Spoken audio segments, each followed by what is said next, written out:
Hey, everybody, what's up? It's your man JP, JP's World of Wrestling. It's Christmas Eve. I just wanted to wish all of you a very Merry Christmas. Sorry, I've got a cough drop in my mouth. But I wish you all a very Merry Christmas and hope you guys are safe and hope you have a great time with family. And enjoy this top 5 list that I recorded a couple days ago. Actually, I think I recorded it yesterday, but enjoy it, and I'll see you next time.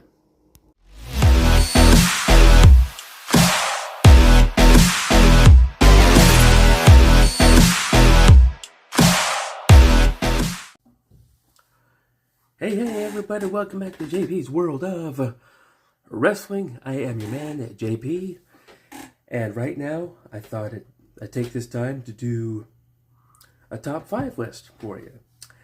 So, right now I'm going to do the top 5 painted-faced wrestlers. These are wrestlers that painted their face as part of their gimmick, and right now I'm going to give you my top 5. But first I'm going to give you the 2 honorable mentions. And they're both tag teams, and they are Demolition, my favorite all-time WWF tag team, and the Legion of Doom, also known as the Road Warriors everywhere else. So, those are the honorable mentions here. Both of them are kind of tag team. They both kind of painted their faces. They were both kind of along the same lines as far as teams go. But anyway, we'll start with number 5. And number 5 is Doink the Clown. Doink the Clown was originally portrayed by Matt Bourne, but he later on, the WWF kind of fired Matt Bourne. He went away, and they brought in several other guys to play Doink. Most notably, I forget his name. I forget the guy's name, but yeah, there was no, or some, I forget. Yeah, I forget. It's on the tip of my tongue. But Steve Kern also portrayed Doink. Steve Kern also was Skinner. But also at one point, Jeff Jarrett and Chris Jericho had both dressed up as Doink at one point. But also the Brooklyn Brawler was one of the Doinks. And not Phil Apollo, Ray Apollo. That's it. Ray Apollo became the regular Doink after Matt Bourne left the WWF. But the thing about Doink, when he first came in, he was sort of this evil clown. And after he turned babyface, after a while. But the thing about him is, even though he was a clown, he could actually wrestle. He was actually a really good wrestler. And he would do a lot of really cool holds and moves and stuff. And he was actually pretty impressive in the ring, even though he was, in fact, a clown. And number 4 is a WCW wrestler, but he's the Great Muta, Japanese wrestler. He would paint his entire face, and he would wear these sort of karate pants, and he would spew this green liquid in his opponent's faces and blind them, and initially that's kind of how he would win.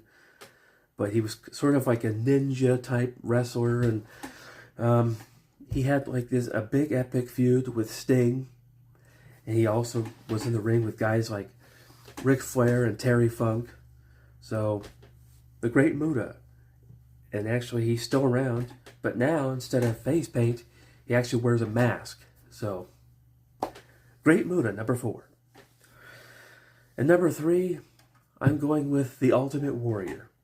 Now, I know some of you are thinking, why is he number 3? Why isn't he number 1? Well, to be honest, when I was a kid, I loved him.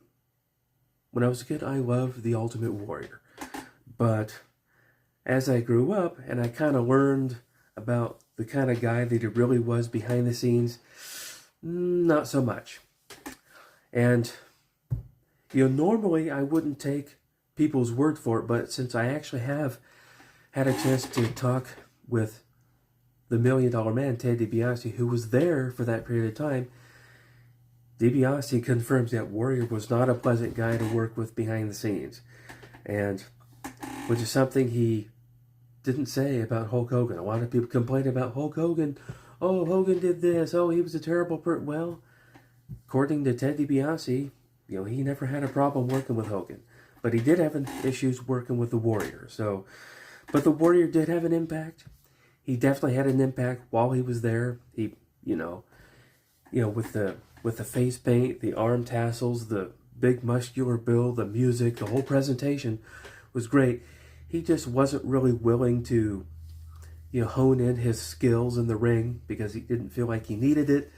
Plus, he didn't really like wrestling per se. He didn't really want to be a wrestler. He just wanted to be famous and make money and be on TV. So, that's why the Warrior is number 3. But I can't deny the impact that he had on the fans, which is why he's number 3 and not number 5.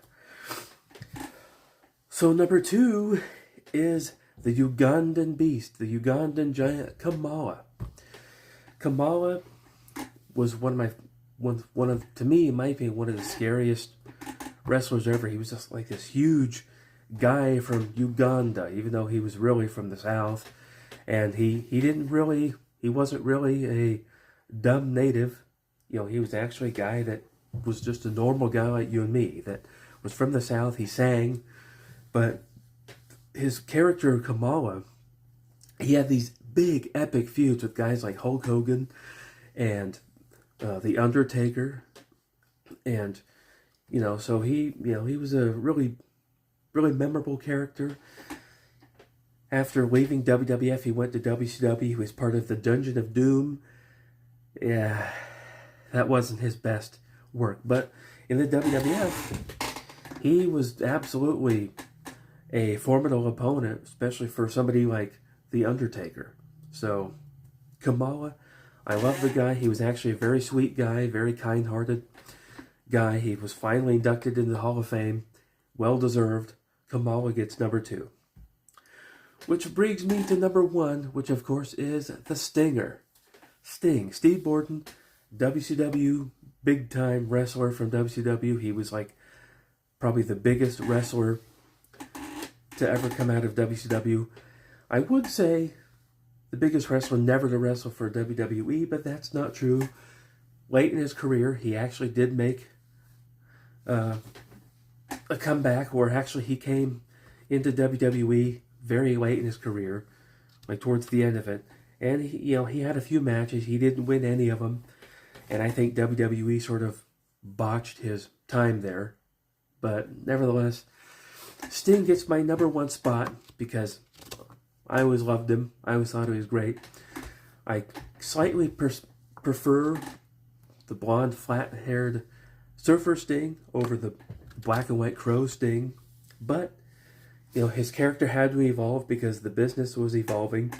So, I also like the Crow Sting. So, and also Sting, great guy in person. I mean, I've never met him in person, but from what I understand, he's a great guy and a great all-time legend of the squared circle.